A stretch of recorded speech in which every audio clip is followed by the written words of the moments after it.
네, 이번에는 언제나 뜨거운 주제죠. 부동산 이야기입니다. 세금 이야기, 공시가 논란에 대한 이야기를 나눠볼까 합니다. 각종 세금을 매길 때 기준이 되는 공시가격과 공시지가를 산정하는 절차가 진행이 되고 있습니다. 지난 1월 25일 한국감정원은 표준 단독주택 22만 가구의 공시가격을 발표했습니다. 그리고 2월 13일에는 표준지 공시지가를 발표할 예정입니다.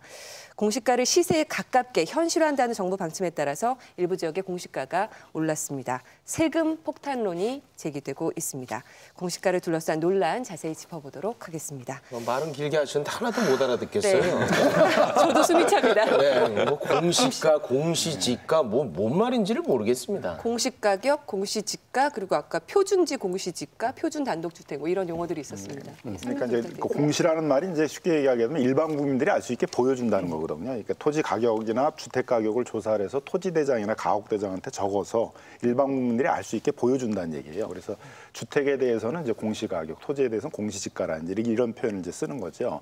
근데 그게 법률 용어는 아니고요.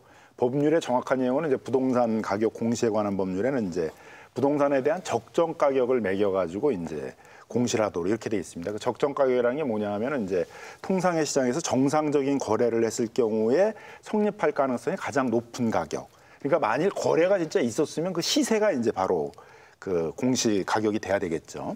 근데 그 아파트와 같은 경우는 한 이게 60에서 70% 정도의 시세를 이제 반영을 하고 있어요. 공시 가격이. 근데 단독주택은 50%도 안 돼요. 예를 들면 그 이건희 삼성 회장의 주택 같은 경우에 한 468억 이 정도 되는데 한 공시 가격은 한 260억밖에 안 되니까 한 50%밖에 반영이 안 되는 거죠. 명동에서 가장 비싸다고 그러는 그 네이버 리퍼블릭 그 땅이 평당 이제 지금 한 100%가 올라가지고 이제 뭐 세금 폭탄이라고 얘기를 하지만 그래도 시가의 반밖에 안 된다는 거죠. 그러다 보니까 이제 이렇게 아파트나 단독주택, 토지 뭐 이런 거에 따라서도 이제 가격이 다르고 또 아파트도 강남은 한 60%밖에 안 되고 강북은 한 70% 되고 이러다 보니까 이제 형평성의 문제가 생기고 있는 거죠. 그러니까 내가 1억에 살 집이 있는데 그 집은 1억짜리잖아요. 근데 공시지가는 뭐 단독주택일 경우에는 뭐 5천만 원, 5천만 원도 안 됐다는 거죠. 그 5천만 원이라는 가격은 뭐 할 때 필요한 거예요? 그러니까 그게 이제 세금을 매길 때도 써야 되고 세금의 기준점이 되는 거군요. 그다음에 이제 그러니까 세금을 매길 땐 낮으면 좋겠죠. 그렇죠. 네. 근데 이제 토지 보상을 할 땐 또 거꾸로 비싸야 될 거 아니에요. 그렇죠. 그렇죠? 그리고 또 그걸 가지고 이제 여러 복지 같은 걸 산정을 할 때 소득뿐만이 아니라 이제 그 사람의 재산에 따라서 이제 이 사람이 빈곤층인지 아닌지를 계산을 해서 그 복지 혜택을 주게 되는데 그때도 이제 이 공시지가 공시가격을 가지고 이제 그 재산을 평가를 하게 되는 거죠. 그래서 한 60여 가지 정도의 이제 행정적인 지표를로 이제 사용하고 있기 때문에 굉장히 중요한 거죠. 그래서 이제 국가의 어떤 행정적인 신뢰를 쌓는 데 있어 굉장히 중요한 건데, 근데 역사적으로 보면 이게 굉장히 중요해요. 그래서 뭐 세종대왕 때 토지를 평가할 때 이제 풍흉에 따라서 9등급으로 나누고 비옥도에 따라서 6등급으로 나온다고 그러잖아요. 전분 6등법, 뭐 연분 9등법 이래요. 그러니까 세종시대에도 국가의 행정을 하려면 토지 가격을 정확히 조사해야 된다라는 생각이 있었던 거죠. 이게 공정성, 시비를 이제 낳지 않게 해야 되니까요. 그래서 이제 토지 가격을 또 주택 가격을 정확하게 조사를 해야 되는데 문제가 되는 건 89년도에 시작할 때부터 이게 너무 낮았다는 거예요. 게다가 이걸 현실화시켜야 된다라는 행정적인 목표를 가졌는데 현실화시키려고 할 때마다 이제 정치인들이 개입을 해가지고 뭐 경기 부양을 해야 되는데 지금 이걸 높이면 어떻게 되느냐. 지금은 이제 높이면 안 된다. 또 지방자치단체나 이런 데서 이제 왜 우리 지역에 있어서 공시가격을 높여가지고 주민들이 이제 뭐 반발하게 하냐 이렇게 개입을 하다 보니까 이게 한 30년 이상 된 행정적인 목표였는데 그걸 제대로 해오지 못했던 거죠. 근데 작년에 이제 국토부 관행혁신위원회에서 이 부분들을 이제 현실화시켜야 된다. 적어도 뭐 강남 강북의 지역 간의 형평성의 차이, 단독주택과 아파트의 어떤 형평성의 차이, 주택에 있어서도 고가 토지와 그렇지 않은 거에 있어 형평성의 차이들은 해결해야 된다 그러다 보니까 이제 올해 이제 많이 오르고 있는 거죠. 그 형평성을 맞추기 위해서 특히 낮게 책정돼 있었던 고가 단독주택하고 고가 토지들이 이제 많이 오르고 있는 겁니다. 2018년 초에 한번 올린 게 맞습니까? 매년 이제 매년 조사를 해가지고 이제 발표를 합니다. 그래서 그 1, 2월 달에는 이제 토지 공시지가하고 단독주택 그 표준 이제 단독주택 가격에 대해서 공시를 하고 4월 달이 되면 이제 아파트를 하는 거죠. 예, 하는 건데 매년 하는 건데 올해 이제 시비가 많이 생긴 건 형평성을 맞춰야 되니까 40% 50%밖에 반영이 안 돼 있었던 그 시세 반영률을 고가 단독주택은 확 올리고 있는 거죠. 뭐 70%, 80% 이렇게 목표를 잡고 올리고 있는 거고 고가 토지 같은 경우에 있어서도 한 27%, 뭐 30%밖에 안 돼 있던 것들을 한 70% 이렇게 시가 반영률을 해야 된다는 목표를 갖고 가다 보니까 이제 다른 해에 비해서는 많이 오르고 있는 거죠. 그 공시가격을 올린다고 표현하면 안 되겠네요. 정확하게 현실화시킨다 이렇게 표현해야 되겠네요. 예, 그거 좀 유의해 주세요. 국민 대다수한테 영향을 줍니까? 그러니까 이거를 이제 그러면 전부 그렇게 하느냐? 그건 아닌 거죠. 왜냐하면 상대적으로 고가 단독주택이나 고가 토지가 그 현실화율이 떨어져 있는 거고 상대적으로 이제 싼 뭐 4세대 뭐 이런 것들은 이제 현실화율이 높은 거죠, 상대적으로. 이제 그러다 보니까 지금 예를 뭐 불광동이니 번동이니 이런 이제 그 서울 그 외곽 지역의 그 단독주택, 다세대나 이제 연립주택이나 이런 데들이 많은 데들은 뭐 한 10% 이내 정도 이렇게 오르고 있는 거고요.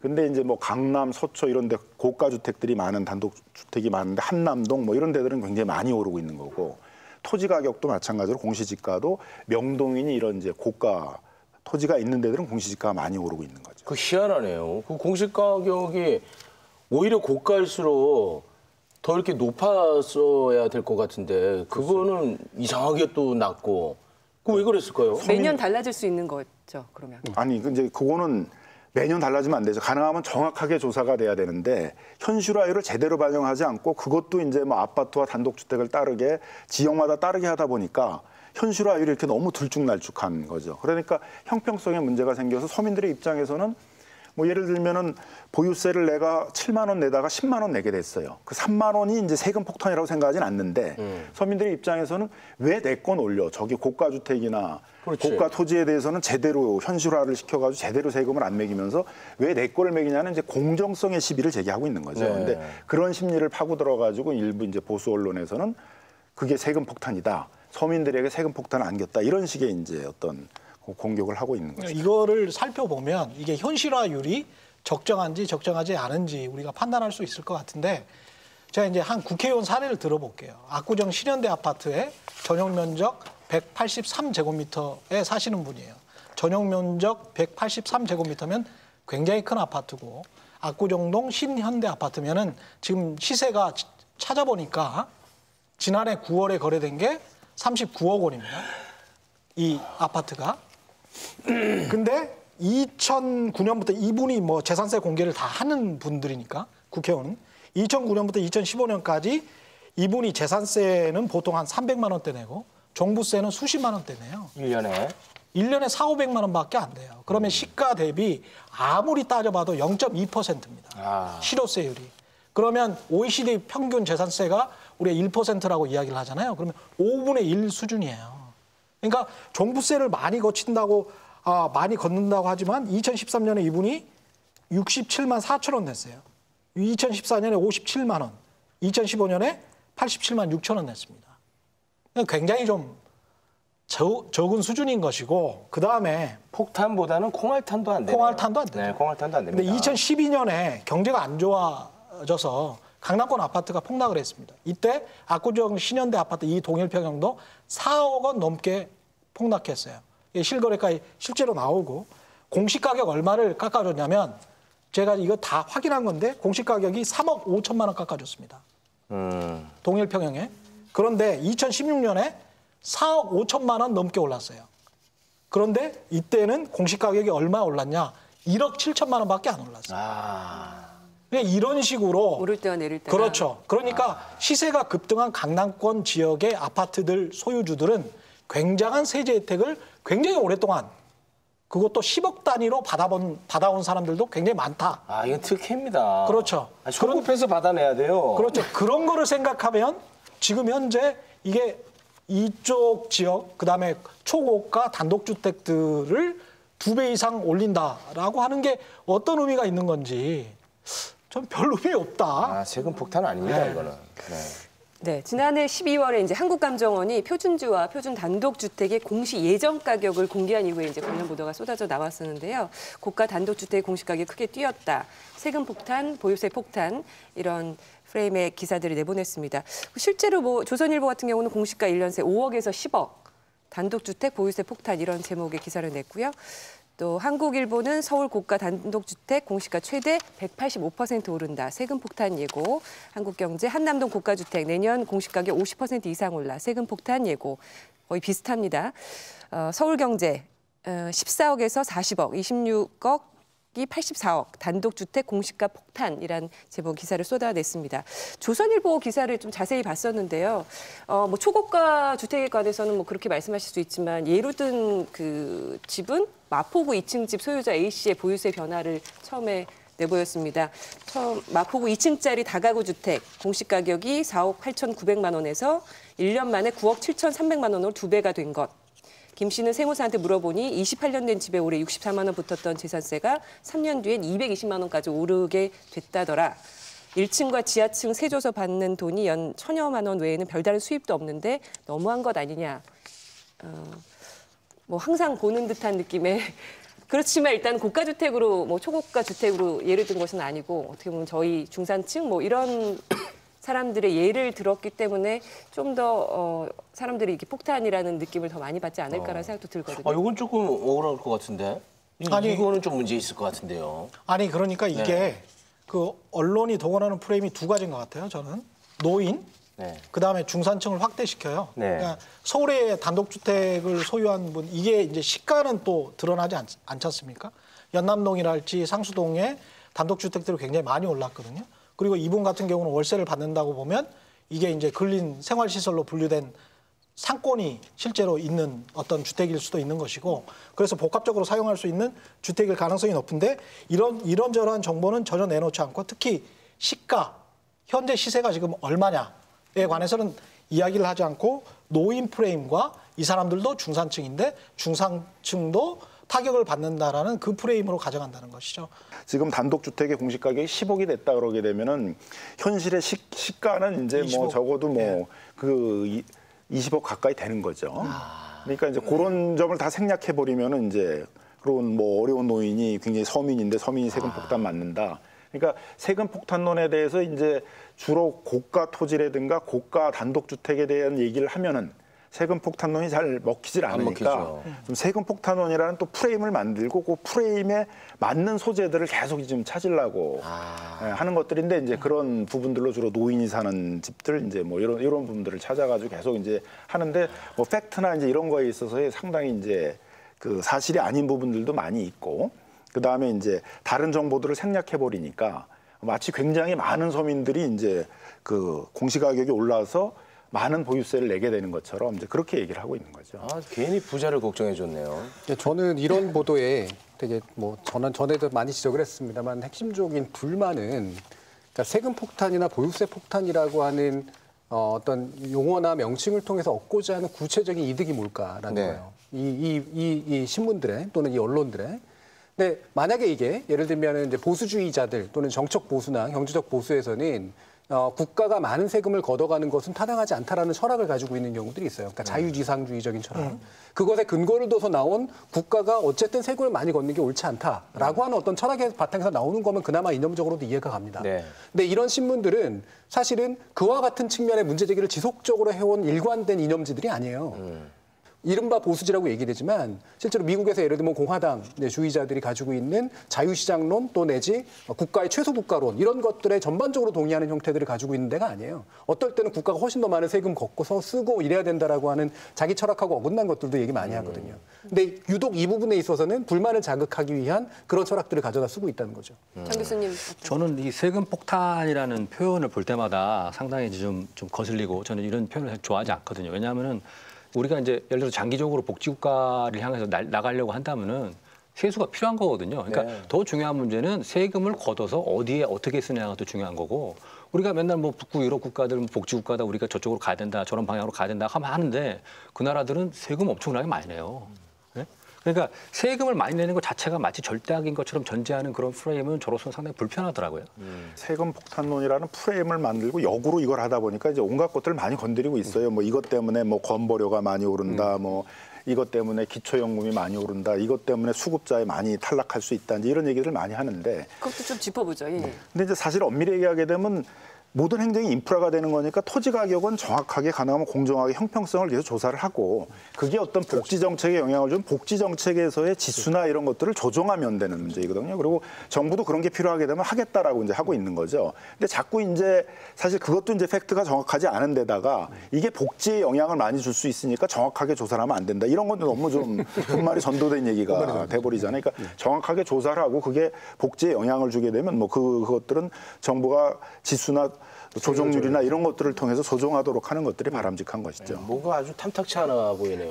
아니 그러니까 아까 말씀드렸다시피 이게 공시지가라는 게 조세만 걸리는 게 아니잖아요. 그렇죠. 연금, 보험, 건강보험 뭐 심지어는 뭐 신혼부부들 그 주택 그 임대주택 그 자격 뭐 별의별 게 다 들어가 있어요. 한 59가지인가 60가지인가 63인가 여러 가지 어마어마한 여러 가지 별의별 그 다양한 혜택과 급부들이 거기 연결돼 있기 때문에 그거를 다 감안해서 공시지가를 어떻게 할까를 고민한다 이러면은 너무 복잡해져요. 그러니까 공시지가는 그거대로 공정성과 정확성을 추구하고 그거에 근거해서 그 다른 혜택이라든 급부를 갖다 실시하면 된다 이거죠. 일단 시민들이 공시가의 논란이나 뭐 세금 폭탄론 보도에 대해서는 어떻게 생각하고 있는지 거리에 나와서 좀 들어봤거든요. 그 내용 보고 이야기 나누도록 하겠습니다. 현실화를 시킨다라고는 하지만 이 부분이 조금 더 세세한 부분까지 공평하게 좀 세밀하게 좀 돼야지 상대적으로 조금 뭐 박탈감이라든가 좀 그 손해를 본다는 이런 생각들을 가진 사람들이 좀 없어지지 않을까 그런 생각이 듭니다. 아무것도 벌이 없는 우리 같은 사람들이 만약에 집이 하나 있다. 집인데 세금 내라 그러면 뭐가 세금 냅니까? 당연히 세금 폭탄이 지금 뭡니까? 그거는 너무 그 단어만 추출을 해서 너무 그 사람의 감정을 뒤흔드는 그렇게 호도된 저는 보도라고 생각을 합니다. 굉장히 많은 금액을 내가 내야 되는 걸로 부담감이 확 와닿으니까 그건 굉장히 힘든 부분으로 그러니까 내가 실질적으로 낼 돈에 비해서 힘들게 와닿는 단어가 돼버리는 거죠. 네, 시민들의 공시가 상승 논란에 대한 이야기를 들어봤습니다. 정책의 타당성이 좀 더 와닿게 되면 그 다음에 이제 뭐 현실적인 문제들을 생각해 볼 수 있다 이런 내용도 들어 있었고요. 일단 장 교수님. 우리 국민 여러분들께서 조세정이라든가 그 형평성의 어떤 부재라든가 양극화 이런 거에 대해서 아주 그 깊은 문제의식을 가지고 계시고 불만이 많을 가지고 계신 것 같아요. 뭐 대통령께서도 신년 기자회견 때 그 문제에 대해서 아주 강하게 지적을 하셨고 양극화랑 불평등이 대단히 심각한 문제다 한국 사회에서. 그리고 그 부분을 어떻게든 정부로서 해결하려고 나서야 된다는 것에 저는 뭐 10분 동의하고 그 방향으로 가야 된다고 생각을 합니다. 근데 이제 그런 목적으로다가 조세 정의를 실현하기 위해서 그 세금을 더 걷고 세율을 높이고 또 조세를 통해서 형평성을 실현하려고 하면은 그 세율을 높이고 또 과표 구간을 조정해가지고 누진성을 강화하는 방향으로 가야 돼요. 그게 조세법정주의에 맞는 거거든요. 우리가 지금 아까 말씀하신 그 시민 한 분 중 한 분도 이게 세금 폭탄 아니냐 뭐 이런 식으로 말씀하시잖아요. 그러니까 그런 그 국회를 통해서 국민의 대표를 통해서 정당하게 조세법정주의 원칙에 따라서 세율을 높이고 누진성을 강화하는 방식으로 조세 정의가 실현되지 않으면 조세 저항입니다. 얘기하면 이제 이게 또 오해가 생기는데 마치 정부가 지금은 조세를 걷어야 되는데 세율을 올리기가 어려우니까 공시가격을 올려서 이렇게 편법적으로 세금을 많이 거두려고 그런다. 지금 이제 그렇게 이 말씀이 이렇게 될 수가 있을 것 같아요. 근데 지금은 이제 그런 문제가 아니라 이 공시가격을 높여서 보유세를 걷는다 그래도 재정 충당적 기능의 측면으로 따진다면 그렇게 많은 세수가 거치는 게 아니에요. 그리고 지금에 있어서는 마치 모두 다 지금 보유세가 올라가는 것처럼 이렇게 얘기를 하는데 그렇게 되는 게 아니라 고가주택, 고가단독주택하고 고가의 토지들에 대해서 이게 올라가고 있는 거거든요. 이 공시가 폭탄 관련 보도 중에 또 오보가 나오기도 했습니다. 매일경제 르포 형식의 보도였는데요. 매일경제 12월 28일자 한옥서 평생산 노인들 내년 공시가 3억에서 5억 이런 날벼락이라는 제목 기사였습니다. 오늘 우리 집 공시 가격이 3억 원에서 5억 원으로 올랐다는 우편물을 받고 눈을 다시 비볐어요. 이 동네에서만 50년을 살았는데 공시 가격으로 이렇게 날벼락을 맞을 줄은 몰랐습니다. 따옴표로 이렇게 인터뷰 내용을 실었고요. 그래서 27일 북촌 한옥마을로 유명한 서울시 종로구 가회동에 소재한 경로당 분위기는 칼바람이 부는 추운 날씨만큼 스산했다. 내용의 기사였는데요. 그 1월 16일 날 매일경제가 바로잡는 내용을 올렸습니다. 본지는 보도 전날인 27일 북촌 한옥마을 일대 가옥과 경로당 등을 현지 취재해 주민들과 현장 인터뷰를 진행했으며 취재원의 발언을 듣고 해당 보도를 작성했습니다. 그러나 국토부와 감정원의 공식적인 데이터 확인 결과 3억 원에서 5억 원으로 공시 가격이 오른 한옥주택이 없음을 확인한 바 취재원의 발언이 사실과 다르기에 잘못된 기사 내용을 바로잡습니다 하면서 제가 아까 읽어드린 그 따옴표 부분, 그 인터뷰 내용 부분이 삭제가 된 상태로 첫 부분은 그냥 북촌 한옥마을로 유명한 이 지역이 뭐 추운 날씨만큼 스산했다 이렇게 기사가 시작되는 걸로 변경이 됐습니다. 일단 한 가지 잘못은 물론 이 취재원이 얘기한 거를 크로스 체킹하지 못했다라고 하는 것은 일단 한 가지 잘못이고요, 분명히. 두 번째로 만약에 잘못으로 입증이 됐다고 해도 그냥 바로 잡는 것으로 끝날 게 아니라 그러면 이 사람이 거짓말을 한 건지 아니면 뭔가 반영이 덜 돼 있는 것인지 뭔가 이게 자신이 보도했던 기사에 대한 사후적인 어떤 것들 이게 좀 필요하지 않았나 싶거든요. 근데 그게 전혀 없는 상태에서 그냥 바로잡는 거로 끝나버린 것 같아서 이것도 되게 의아한 기사입니다. 신문 기자나 통신사 기자 그리고 방송 기자와의 가장 큰 차이가 저는 뭐라고 생각하냐면 신문 기자들 같은 경우에 이런 거를 보면 증거를 좀 볼 수 있을까요? 그래서 그 우편물을 볼 수 있을까요?라는 말을 쉽게 안 해요. 근데 방송 기자들 같은 경우는 그림을 확보를 해야 되기 때문에 증거 위주로 항상 취재를 하거든요. 그래서 이걸 쓸 수 있느냐 없느냐의 결정을 증거가 있느냐 없느냐 서류 베이스로 취재를 하는 경향성이 굉장히 큽니다. 그래서 신문 기자들은 좋다, 이거 딱 떨어진다, 어떤 데스크가 요구한 것과 그래서 막 쓰고 난 다음에 어차피 익명으로 보도할 건데 라고 하면서 무책임하게 썼을 가능성이 굉장히 높고 그걸 직접 좀 봅시다. 그러면 경로당에서 이분을 만났으니까 그 집까지 또 가야 되잖아요. 그러니까 그런 과정들이 다 생략이 돼버린 거죠. 그리고 공시 가격이 오르면 보유세뿐만 아니라 건강보험료가 대폭 오를 거라는 보도들도 많이 나왔습니다. 경제신문이나 또 보수 쪽 신문에서 공시 가격이 30% 오를 경우 지역가입자가 매달 내야 하는 건보료가 평균 13.4% 오른다는 보도를 많이 내놨습니다. 조선일보 남현동 2층 집 공시가 7억에서 10억, 보유세 180만에서 313만 원으로 그리고 매일경제에서 1년 뒤 건보료 부담 확 늘 듯 공시가 30% 오르면 건보료 30% 더 내야 기초연금 못 받게 되나 걱정. 서울경제에서는 12월 31일자로 공시가 30% 오를 때 기초연금 수급 9.5만 명 탈락. 지역가입자 건보료는 13% 올라. 이 13% 오른다는 내용이 일단 맞는 게 아니라는 후속 이야기가 있었습니다. 그러니까 건보료를 책정할 때는 재산권만 가지고 하는 게 아니라 기본은 소득이잖아요. 이렇게 소득보험료가 있고 그다음에 재산을 보충적으로 여기다 이제 더하는 방식이에요. 그러니까 이 공시가격이 오르게 되면 재산보험료가 이제 한 13% 오른다는 얘기고. 재산보험료. 예. 그게 이제 재산에 근거한 보험료가 13% 오른다는 거 그게 전부 보험료가 되는 게 아니잖아요. 또 소득보험료가 있으니까 그럼 전체적으로 한 4% 정도 오른다는 얘기인데. 그러니까 재산에 근거한 보험료라면 뭐 자동차세라든지 뭐 그렇죠. 그런 걸 다 얘기하는 겁니까? 거죠. 예. 자동차, 주택 뭐 이런 이제 그 재산을 많이 보유하고 있으면 그걸 일정 정도 소득으로 환산해서 보험료에 반영을 하게 되는데 그게 13% 오른다는 거였고 전체적으로는 보험료 한 4% 정도 영향을 주는 것인데 그 재산 관련 그 보험료 문제만 마치 그게 보험료 전부가 오르는 것처럼 그렇게 보도를 한 것이죠. 일단 큰 숫자 위주로 프레임을 만드는? 그러니까 저는 이게 일부러 한 걸지 실수였을지가 늘 맨날 이런 상황에서 고민스럽게 돼요. 예. 근데 이게 분명히 오해 소지가 일부는 있었으나 제대로만 체크했다면 당연히 전체 보험료가 이렇게 오른다라고 얘기할 수 없는 그런 자료를 가지고 되게 공통적으로 13.4%를 얘기하고 전체 보험료가 마치 그렇게 오르는 것처럼 실제 액수까지 이렇게 계산을 해놨잖아요. 이렇게 아까 얘기했지만 왜 이렇게 비슷한 방식의 실수나 내지 오도가 나타나는 걸까라는 거죠. 그러면 이게 이제 흔히 말하면 선별적 노출이라고 표현하는데 되게 귀 기울이고 있고 눈으로 보고 싶은 게 있는데 마침 그게 보이면 사실 판단이 흐려질 때가 있어요.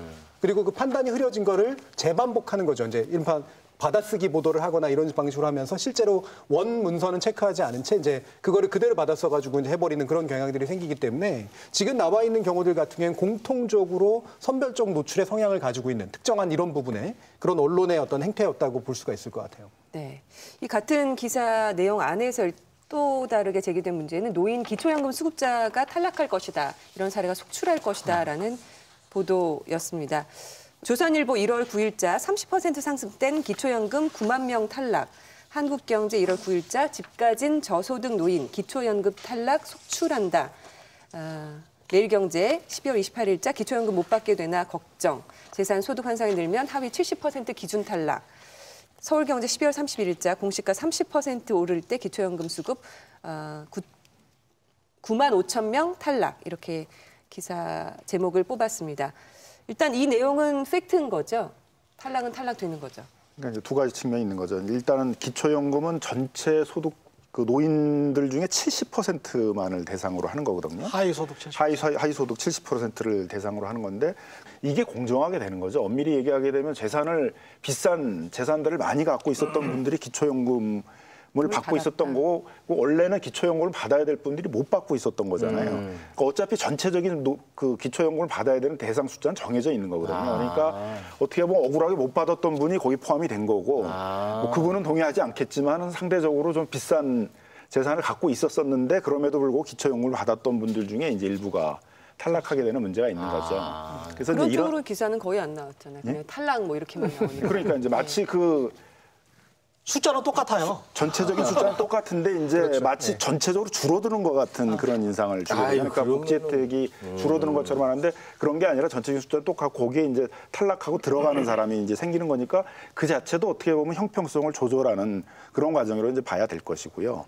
무엇보다도 이제 뭐 노인이나 아동 같은 이제 그런 문제에 있어서는 보편적 복지를 지향하는데 이게 또 정치적 또 프레임의 쌓임 때문에 굳이 꼭 70%로 제한해야 된다는 틀을 만들다 보니까 이제 이런 또 행정적인 비용도 지금 많이 들어가고 있는 거죠. 지금 이거 오해를 하면 안 되는 게요.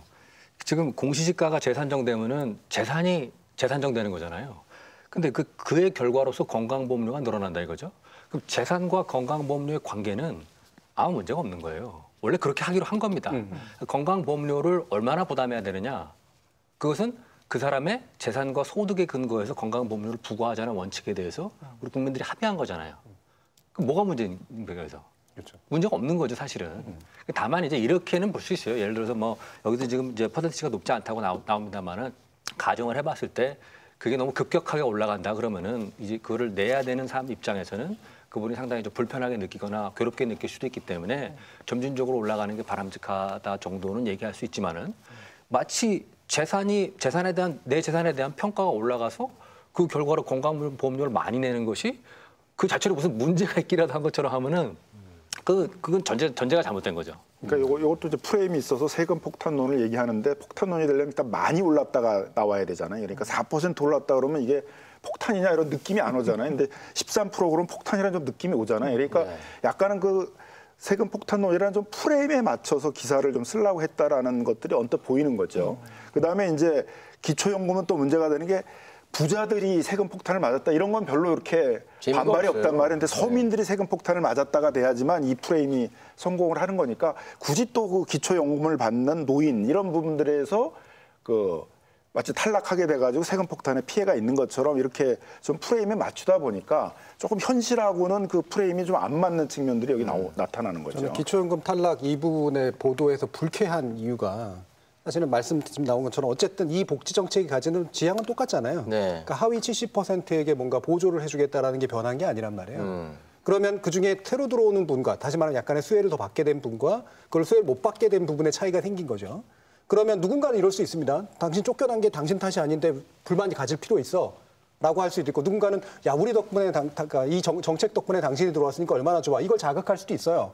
근데 그런 자극을 하는 세력들은 분명히 분열 세력이죠. 사실은. 이 정책 자체의 타당성을 따지는 것이 아니라 이 인구에 있어서 특정 섹터를 집어가지고 불만을 자극하거나 만족을 자극하는 방식이기 때문에 상당히 분열적인 방식이거든요. 이거는 때로는 뭐 계급 정치에 있어서는 필요한 부분도 있지만 실제로는 상당히 좀 문제가 있는 이제 그런 식의 불만 자극 방법이라고. 그럼 만약에 이 정반대로 이 공시지가가 오르면서 그동안에 억울하게 못 받았던 기초연금 대상자들이 이제 편입됐다. 이런 식의 기사도 역시 좋은 기사는 아닌 겁니까? 전 뭐 굳이 그런 기사를 쓸 필요는 전 없다고 일단은 생각을 하는데요. 네. 만약에 이제 우리 사회가 현재 그것의 불공정성이 극도로 심한 상태에서 그걸 정상화시키는 과정이었다면 그거를 다시 한번 환기시키는 보도는 있을 수도 있다고 봐요. 그거는 값이 좀 다르죠. 예를 들면 빠져나가는 사람들이 느껴야 될 불만의 정당성과 새로 인입되는 사람들이 느껴야 될 어떤 만족의 정당성의 차이는 좀 있다고 보거든요. 그래서 동일한 종류의 어떤 나쁜 기사라고 보기는 어려우나 현재 굳이 그런 양쪽의 그런 기사를 쓸 이유는 없다라는 거죠. 네. 또 하나 나오는 보도들은 또 국토부가 감정평가사들에게 공시지가 현실화를 주문한 것을 두고 행정권 남용이라고 비판하는 그런 기사였습니다. 지난 4일에 조선일보가 작성한 공시지가 2배 인상 정부가 지침 내렸다는 기사가 시작이었는데요. 조선일보 기사 내용을 보면 전문가들은 국토부의 가이드라인은 고액 자산가에 대한 징벌적 과세의 근거를 만들기 위한 것이라고 분석한다. 법적으로 표준지 공시지가 산정은 감정평가사의 업무다. 정부는 결과가 부적정하다고 판단되면 재평가를 지시하거나 다른 감정평가사에게 맡길 수 있지만 사전에 개입할 수 있는 법적 근거는 없다. 이런 내용의 기사를 썼습니다. 일단 이제 법적으로는 틀린 얘기죠. 그러니까 네? 그 토지나 주택의 가격을 정확하게 적정 가격을 산정하는 업무는 국가의 업무인 거죠. 국토부가 이제 그 행정적인 주체인 것이고, 근데 그걸 자기가 직접 하기에는 인력이 없잖아요. 그러니까 단독주택에 대해서는 한국감정원에, 토지에 대해서는 이제 감정평가사들에게 맡겨가지고 그 업무를 수행하게 하는 거죠. 근데 물론 그 과정에서도 감정평가사람의 어떤 전문성을 존중해가지고 조사를 하도록 한 거였으니까 그거에 부당하게 개입을 하면 안 되죠. 그렇지만 전체적으로 고가주택이나 고가토지와 서민들이 갖고 있는 그런 일반적인 어떤 다가구 주택이나 이런 부분이나 아니면 중산층이 갖고 있는 토지하고 있어서 형평성의 차이가 크다. 그래서 그 형평성을 맞춰야 된다라는 행정적 목표를 제시했다. 그런 거는 오히려 책임 영역의 문제로 봐야죠. 그리고 오히려 이렇게 그 각 토지하고 주택이 유형별로 지역별로 형평성의 차이가 크다 보니까 행정의 신뢰가 크게 떨어지고 있으니까 그런 행정의 신뢰를 높이기 위해서 공정한 조세라든가 토지 보상 업무가 이루어지도록 하기 위해서 행정적인 목표를 제시하고 그런 것들을 반영해달라고 요구하는 것들은 저는 책임 행정의 영역이라고 봐야지 그걸 부당한 개입이라고 볼 수는 없다고 봅니다. 결과적으로는 같은 결론이 나올지도 모릅니다만은 제가 굳이 한 말씀 더 보태자면은 저는 굳이 그런 그 공시지가를 산정하는 과정에 있어서 감정평가사들한테 형평성이라는 어떤 그 가이드라인을 주고 싶지는 않아요. 그러니까 지금까지 부정확하게 평가되어 왔던 그 부동산에 대해서 더 정확하게 평가되어야 된다라는 지침이면 된다고 생각합니다. 왜냐하면 아까 말씀드렸다시피 조세정이라든가 형평성이라는 부분은 조세법정주의와 관련이 돼 있고 그 부분은 국회에서 충분히 논의를 통해 가지고 대응할 수 있는 부분이에요. 그러니까 이제 지가를 산정하는 과정에 있어서 형평성을 고려해 가지고 양극화라든가 불평등을 고려해서 지가를 산정하라는 거는 오해가 있을 수 있다는 거죠. 그러니까 더 정확하게 해라. 지금까지 이러이러한 요인들이 있었기 때문에 이러이러한 기법상의 결함이라든가 이러이러한 요인들, 특성이 반영되지 못했기 때문에 더 정확한 지가 산정이 필요하다라는 거는 저는 그 정도라면 충분히 줄 수 있는 가이드라인이라고 생각이 됩니다.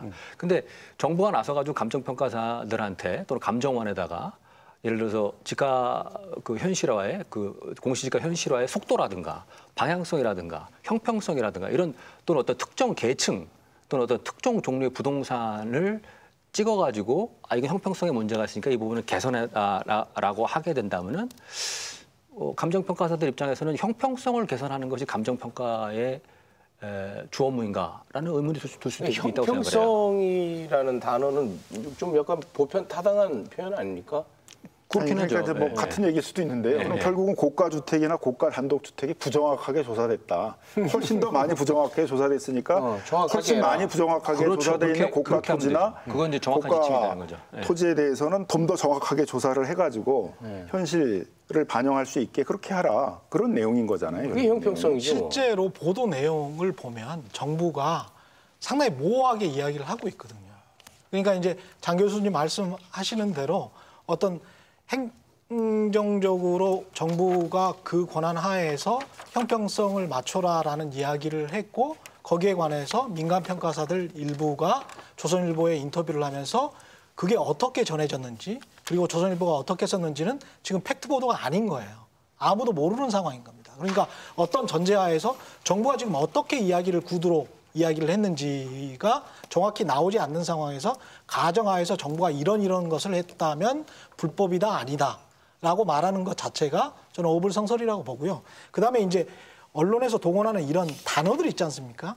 지침이라고 딱 이야기를 하고 징벌적 과세라고 말하면서 마치 정부가 권위주의적으로 뭔가 엄명을 해서 명령을 내려서 감정평가사들을 꼼짝 못하게 하는 것 같은 뉘앙스를 먼저 심어주고 그다음에 비판을 하고 있단 말이죠. 근데 그 저간의 사정에 관해서는 아무런 팩트가 없어요.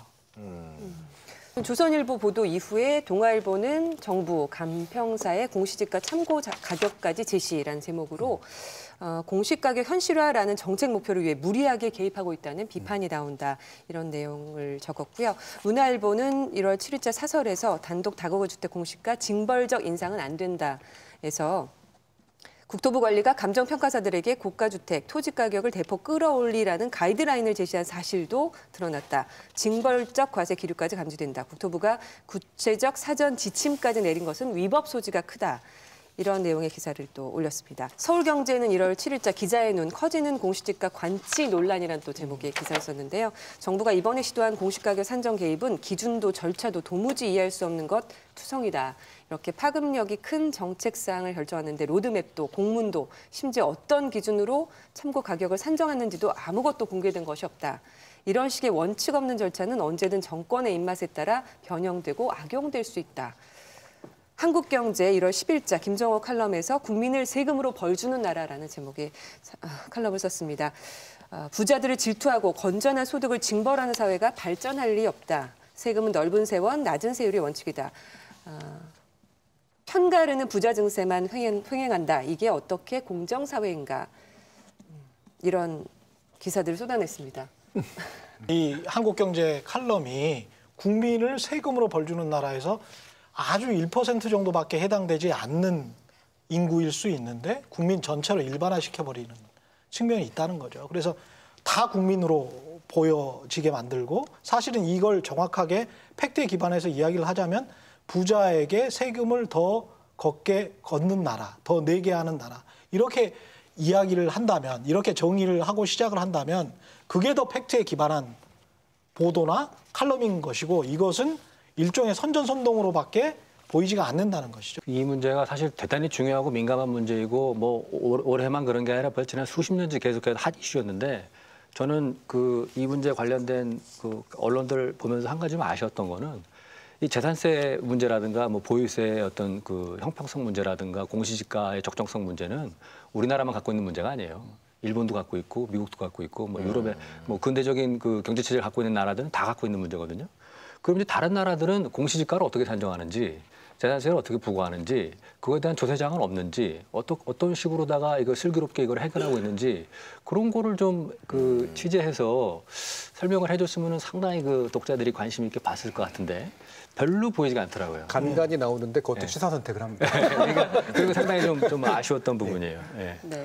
근데 이렇게 프레임을 만들어 놓고 보도하는 게 이제 우리 언론들의 좀 특색인지는 잘 모르겠습니다만 이제 굉장히 그런 게 많이 늘어나고 있는 것 같아요. 근데 이렇게 프레임을 만들어 놓고 보도를 하기 시작하게 되면 전제가 되는 현실이나 사실들이 왜곡되게 보이거나 잘 보이지 않게 되고 잔뜩 사회적 갈등만을 많이 이야기하지 이 문제를 해결할 수 있는 대안과 관련된 그런 생산적인 논의는 안 되게 되는 측면이 많은 것 같습니다. 근데 오늘도 이제 얘기가 나왔었지만 세금 폭탄론도 그렇고 최저임금 때문에 경제 망쳤다는 그런 프레임도 그렇고 최근에 무슨 국민연금이 주주권 행사한다고 그러니까 그게 뭐 연금 사회주의라는 프레임도 그렇고 그럼 막상 왜 이래야 되는지에 대한 어떤 현실이나 사실의 문제들은 제대로 논의가 안 되고 그다음 문제를 어떻게 극복해야 되느냐에 대한 어떤 정책적 논쟁은 다 사라져버리고 그 정치적으로 설정된 프레임에 따라서 이기기 위해서 아주 격렬한 논쟁을 해야 되는 그런 것만이 남게 되는 게 되고 그건 우리 사회 전체적으로 비극으로 남게 되지 않을까 생각이 듭니다.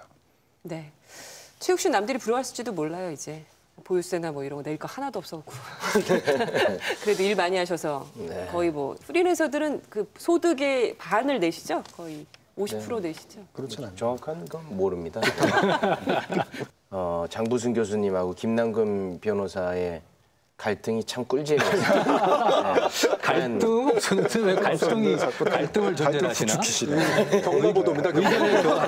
의견의 교환과 토의. 생산적인 논쟁을. 네, 생산적인 논의. 네. 오늘 뭐 어떠셨어요? 장부승 교수님도 처음 뵙고 오늘의 토크 내용이든지. 이제 뭐 김남근 변호사가 나오면 무슨 주제로 하더라도 재미없다라는 그런 프레임이 좀 있었다고 생각이 드는데 그런 프레임을 좀 극복하는 오늘 회의가 됐던 토론이 아니었나 생각합니다. 옆에서 좀 자극을 주시니까 확실히. 오늘은 아주 꿀잼 폭탄이었습니다. 네. 장부승 교수님은 어떻게 일본에서 계속 와주실 건가요? 저 공영방송에서 불러주시는데 아. 또 우리 연말에 그런 말 있지 않습니까? 선비는 또 자기를 알아주는 사람을 위해서 목숨을 건다. 예. 시골의 이름 모를 대학에 있는 그 백면서생을 이렇게 또 불러주시니 백골난망입니다.